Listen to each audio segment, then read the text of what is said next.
Hi, my name is Joe Gentile. I'm a partner at Sarraf Gentile LLP. So let's say that you have a visa application or some sort of immigration benefit that you're applying for and it's delayed, and you've decided that you want to file a lawsuit to get it moving again and to get a decision.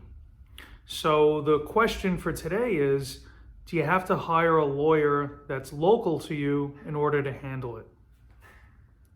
And the answer to that is no, it's not absolutely necessary, but it may be beneficial to do so. Let me explain why.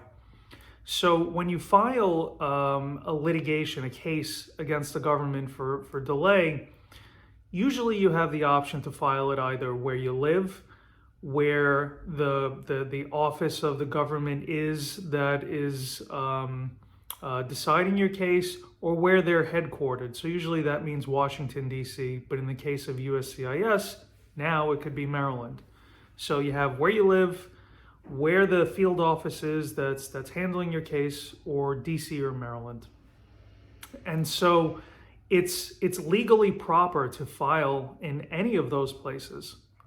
But the government is able to argue, and sometimes successfully, that the case should be transferred to one location or the other, depending on, a whole host of reasons that we don't have to get into. And your best chance of keeping the case where you file it is typically filing it where you live, where you reside. So if you live in California, for instance, and you hire an attorney in New York, the attorney in New York could file your case in Washington, D.C. or Maryland.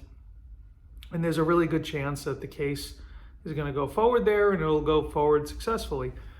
But there is a chance that the government will move to transfer your case, let's say, to California, where you live. And again, if the government is successful, it doesn't mean that your case is over, but it'll just take more time and potentially more expense to deal with that.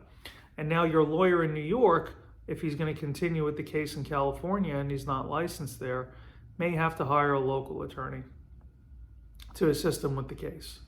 So to keep things simple, if you hire somebody where you live, I'm in New York, for instance, so if you were to hire me in New York and we filed the case in New York, the odds of the case getting transferred are much lower, and the ability for us to get a quick result for you is better if we file it where we are.